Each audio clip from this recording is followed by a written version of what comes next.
Hey guys, it's Jade and welcome back to part 2 of Planet Zoo. Thank you so much for all the support for the first episode. It's pretty much gone viral for me. I wouldn't say it's super viral. I mean, it's got like the most amount of views that I've got on this channel, so that's pretty awesome. I'm pretty proud of myself with that, so thank you for that. It's not a lot compared to some people, but it's enough for me, so very appreciative for that. And let's get into this video. The first episode we did quite a bit of the entrance and the first exhibit, which is I was about to say giraffes for a second. No, it is not. It is flamingos, which is pretty sick. However, you might be wondering what this building is. You haven't seen it.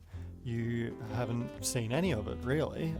It is going to be, wink wink, an exhibit room housing exhibit for basically, I'd say exotic little exhibits, exotic animals, which is pretty cool. It's basically got little houses for different animals. You can put different animals in there. I will show you and tell you what they are down in the episode, but for now we are doing the actual building of it, and I wanted to get a lot of natural light in here, so we're doing this big ass wall of windows. We're also doing some skylights, 2 rows of them to bring in some natural light. Looks sick with the sun rays going in there.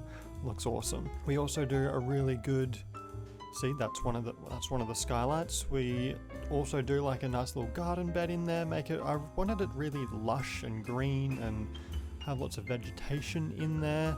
Again, with the orchid building, I am just, I'm hating myself for doing these orchid shaped buildings because the roofs suck so much. Like, look at that shape. What is that? What's that shape? Come on, like, that's just ridiculous. But basically, yeah, this episode will be this and also another exhibit. I won't tell you what it is, but we're going to do another exhibit behind here. It turns out really well, but for the main part of this episode, we're going to be doing the housing for the animals, the exhibits, I should say. If you don't know, these little houses that are there, those black little boxes, you can choose which animals exhibits go in there, and then they, depending on how much you've played it and what you've unlocked, they have different resources and enrichment items in there to keep the animals happy, which is really cool. Like, it's a really cool idea. You don't have to do anything to do with decorating it. I mean, you can if you like. You can add more things, which I do.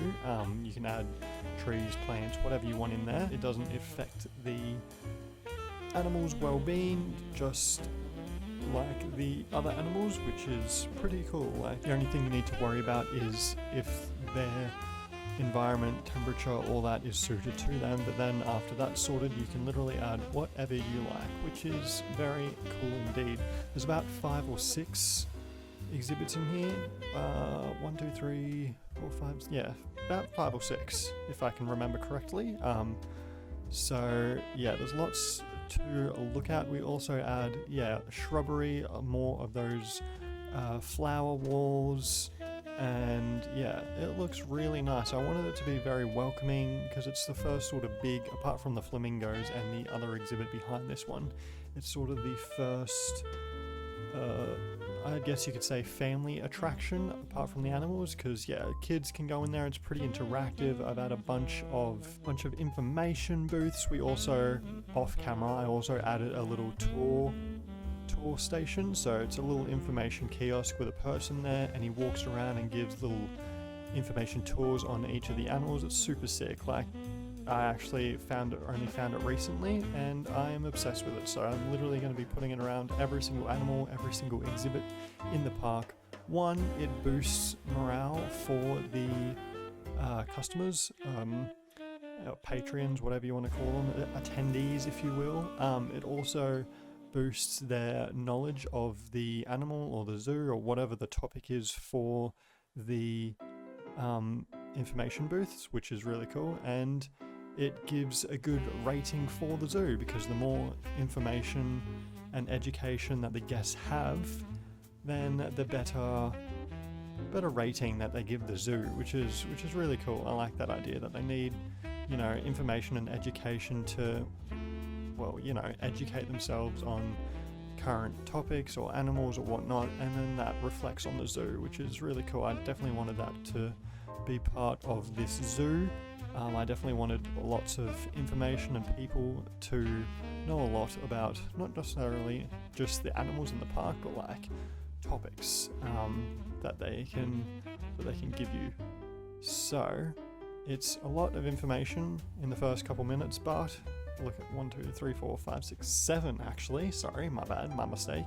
7 exhibits. Here we are going through and adding the first one, which is basically a cobra, going through and adding all of his enrichments, changing the temperature, which is really cool. When I first did this in the game, I didn't realize you had to change the temperature and humidity for the animals, and so I just started getting a bunch of protesters and angry customers, just people just really upset, and I'm like, why are you, what's the go here? Like, I had no idea what was wrong. They were like literally right at the glass with signs and everything, and just hating and giving really bad responses, and I was like, what's going on? And then I realized, yeah, you've got to adjust the temperature and humidity for each of the animals in the exhibits, because they're obviously all different, like different temperatures and all that. So yeah, you have to adjust each one, which is, it's pretty cool little touch there, you know. Frontier, awesome work. Most of the animals do have quite similar little rocks and lamps and stuff, and you can also add these black walls. You can change them from glass, plain black walls, or 3D or 2D. I've been doing 3D because it just makes it look a lot more better, and also doing off camera, adding more rocks and a few twigs here and there through each exhibit, just to give it a little bit more, because, you know, just to give it a little bit more, you know, pizzazz. I'll need to go into the community blueprints and see if there's any 3D walls for them, because they are cool, but I'd like to maybe see if there's any more like greenery ones, or I might just have to, you know, custom make my own, which would, I mean, it's doable, I can do it, it just might take a little bit longer. So for now we will stick with the 2D and 3D ones, just for now, and then yeah, later on I'll probably do a bit more in this little area, because it is pretty cool. It's my first sort of, you could say it's sort of half greenhouse, half exhibit house, with all the animals plus all the plants. I do a bunch of plants along that green grass there, along that wall, add nice little mulch and flowers, and make it nice and lush, because I wanted it definitely, that might actually be something we could do in this park, make a nice big greenhouse type thing, sort of like, I don't have no idea what that mechanic's doing, he's glitched in the floor or whatnot, but a nice big glass rainforest room. I feel like that would be pretty cool, like with massive trees, you've pathing all along at the top and also at the bottom, and make it really immersive and feel like you're actually walking in the rainforest. I've seen a few influencers that I follow on their line on the net. I believe it's Singapore that they have a massive, there's probably other places as well in the world, but this is the one that they went to. Singapore, I believe it was, and it's, yeah, a massive rainforest building exhibit type thing, and yeah, I feel like that would be pretty cool. Might need to do a bit of research on buildings and how to do the planning, but I think that could be something we could work towards. Here I am putting down this. I didn't actually realize, like I've said, I played this game a lot and I still have no idea what some of the things are. These are little like mulch pads type thing that you, yeah, just like garden beds and everything. So right here I'm getting like a little artistic and, you know, doing a nice little garden bed. I think it turns out quite well. We had a bunch of plants, trees, somewhat trees. Yeah, it looks very nice indeed. I'm not sure if I should try change or do some more to the outside of the building, because it is pretty boring and standard and a bit ugly, to be real. So I might, if you guys have any ideas of what I could do to the outside of the building to make it less big, bricky, and, you know, hide it a little bit, do let me know. That's sort of what I'm doing here, sort of, as well as covering up the grass. Just, yeah, trying to make it as natural looking as possible. with some rocks and plants and stuff like that. So yeah, if you do have any ideas of how I could make it less brick-ish, I guess you could call it, yeah, let me know. And also, if you have any ideas of what animals you'd like to see, because there are a bunch. I think there's like 151 or something around that, if I might be mistaken, but yeah, let me know if there's any specific animal that you would like to see, and I will see what I can do, see what magic I can bring out. It'd be pretty cool to have it a very interactive series with you guys, so yeah, let me know what you think and what you want to see in the future, because I really want to keep doing this series, and hopefully so do you guys. Add in some nice little downlights to brighten it up a little bit. They're pretty cool. They don't add a lot, but they add a lot. That makes no sense whatsoever, but you get what I'm saying. So yeah, we add them all the way around the building, and I think in the end we do get rid of some, but I'm not sure if that's on camera or I cut that out or whatnot. But I do want this very well lit. Like I said, most of the time we will be in daylight time, so we won't really have to worry too much about the lighting, but I definitely want to do, if I do a walkthrough in the end, I would like to do a day and night time, or you know, switch it here and there throughout the video. I think that would be pretty cool. So yeah, trying to make it look as best I can for daylight and nighttime settings by just adding a bunch of lights. Sort of stopped working on the building and working on the next exhibit that's going to be just behind this building here, and what it's going to be is the African wild dog, which is pretty cool. It's a wild dog, funnily enough, so I don't know where they get their name from, maybe because they're a wild dog, or you know, African whatever, but yeah, that is going to be the next exhibit just behind here. But before that, I wanted to add a little picnic area here, sort of like some benches, and yeah, a nice little area with a nice screen that they can sit there and have their lunch and watch we'll have a look at the new exhibit just there. So yeah, this is going to be a nice little picnic area. I don't know what I'm trying to do with this pathing here. I wanted it to be like a natural path. But then I sort of tried to make it as big as possible, and then it just didn't go. It goes ugly, alright? I spent like a good 5-10 minutes trying to figure this out, and it works out in the end, but it's not what I envisioned at the start. Because right now it's looking ugly. Like, what is that?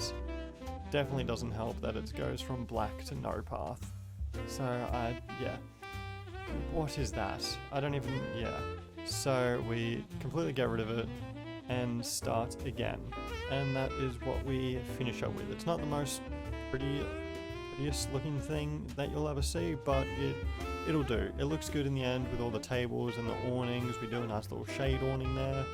There's some screens on the wall there, and then this is a restaurant that you can add. It's pretty cool, but I was like, maybe we could put it here, but I go against it because it doesn't fit that area just there. So instead, I can't remember if I do it in the episode, but right there we do some more staff buildings, some more staff rooms, you know, keeper's hut or the mechanics room, all that sort of stuff. So that's sort of an extension of the brick building. So like I said, I'm not sure if we do it in this episode, but yeah, we definitely do it, and it adds to it. So yeah, I love this roof. It's great. It looks sick. Yeah, I do really. It's nothing special. It's just an ordinary wooden roof, but it looks cool, especially with like the slats in the roof there. The light comes through, adds sun rays. Oh, looks amazing. So yeah. It's going to be a nice little picnic area, and then the African wild dogs are going to be on the other side of the path. We just do a rough outline of the exhibits. We just put I believe we put a few rocks and trees and just make it somewhat nice, and then yeah, we'll I'll get to it next time. Add in some supports just to make it look a little bit nicer. It does overhang a little bit, but doesn't matter. Can't do much about it. Yes, walk through it is what it is. It's all good in the hood. We need them, you know, otherwise the roof's gonna fall down. So, but it's coming along nicely. Just doing a somewhat little custom transition here between outdoor and indoor, just to make it look a little bit nicer. So it's not as ugly, I guess you could say, while the guests walk through there. Trying to make it look more natural and hide the edges of the path and the grass a little bit to make it look a little bit better, a little bit more seamless with the transition between paths and wall and stuff like that, because I do want to, like I said in episode 1, I do want it very natural rocks, vegetation, planting. I want a lot of that, so I do want to try hide as much as I can to make it look as seamless as I can, and I think it comes out pretty well in the end. Just doing some information about the dogs, and then also we put a screen there, and it's pretty much it. Nice little TV screen there that they can watch the Planet Zoo trailer on, which is pretty cool. And now, you know me, we do some lighting, we do a little bit more work to it, and then we go onto the exhibit, which is right here. So I didn't exactly know what I wanted when I first started doing it, so I was like, yeah, let's just go have a look. And then I saw these, and they're pretty easy, they're pretty chill, they're a good customer bring-in-er. That's not even a saying, but they bring in quite a few people, especially for when we open the park, which will probably be in the next episode, which is very exciting. So yeah, hopefully a lot of people will want to see the African wild dog. I'm definitely getting better with the invisible walls. If you haven't played the game before, there's different barriers, and the invisible one is a barrier that the animals stay in. However, if they can get out, they'll just walk straight out. So there's a setting that you can go and have a look to see if it's walkable, jumpable, if they can escape or whatnot. So yeah, I'm definitely trying to do better with either 1, hiding the barriers, 2, making it look good with the barriers, or 3, using the invisible barriers and making like a custom barrier type, which is what I do a mixture of here. Do some like glass ones at the front that I end up doing some work on and making it custom, and then we also do some terrain work to make sure that they're not able to escape, because even though there's no people here, they're wild dogs. So enough said.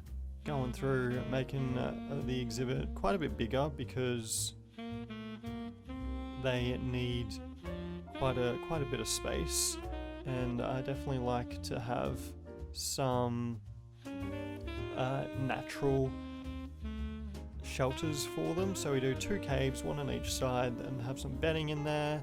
We also add, I'm not sure if it's in this episode or just off camera, but I also add a 3rd cave towards the front side area, and that's another little cave area, so they can have some natural cover in the shelters from the weather, which is pretty cool. They're wild, so I thought that would be more realistic rather than having built shelters for them, because yeah, they're wild, so I thought be a bit more realistic with the natural looking shelters rather than just building ones like I did for the flamingos, just making all the terrain worthy for them. And now we're onto the enrichment side of it, because they're a bit sad because there's no enrichment items for them. So just going around, adding some enrichment items for them, and then a nice little habitat coming along, adding some bedding and doing some enrichment items. Different animals like different enrichments, which is pretty cool. Like these ones obviously have straight to the blood-scented pumpkins, which is pretty cool. Like, these wouldn't work. Also, one just escaped there. These ones wouldn't work for the flamingos because, I mean, flamingos aren't driven towards blood or anything like the wild dogs.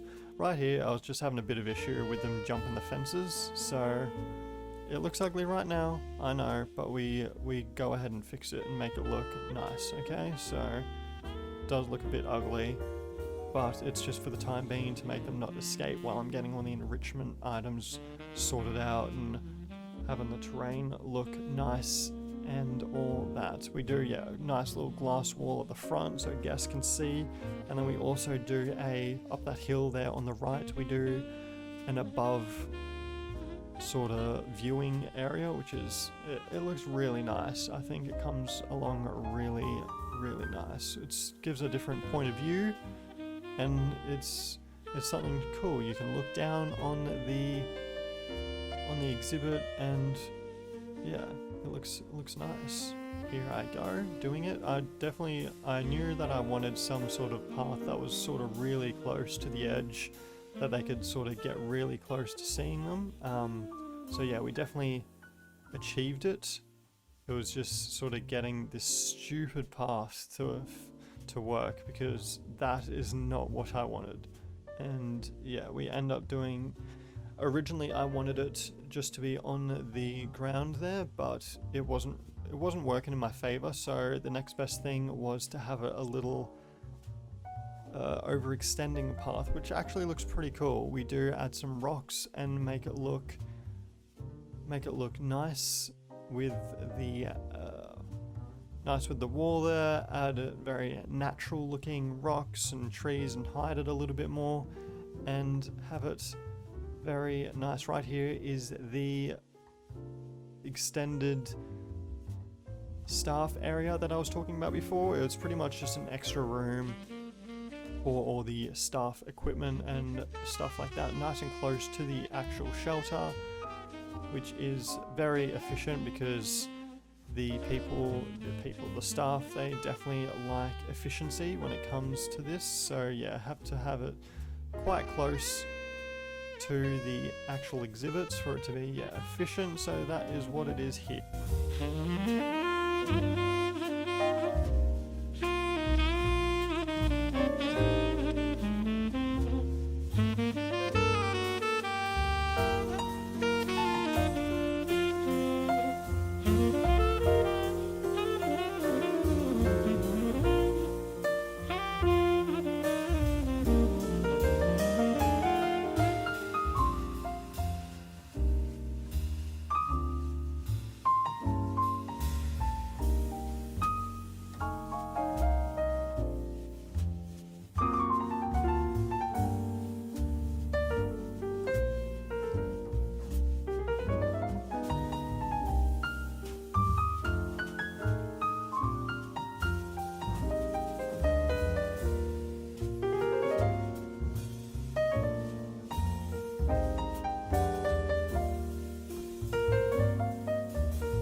It's nothing fancy, it's just a building that I tried to make look as seamless as possible with the other one. So yeah, it's nothing fancy, it's just some glass roof like the other one, and that's pretty much it, really. I did like a custom flooring there to cover up the pathways so it wasn't as ugly, and yeah, that's pretty much that building. We do add a little bit here and there after the recording, but that's pretty much the main area for the staff, and it does clip it through a little bit through the building just there, but is what it is, can't do much about it. We hid it as best as we could. So that is going to be the end of the episode. Thank you so much for watching, and I hope you enjoyed it just as much as the first episode. I know we did a little bit and got quite a bit done, so hope you enjoyed it, and I'll see you hopefully in the next episode. See ya.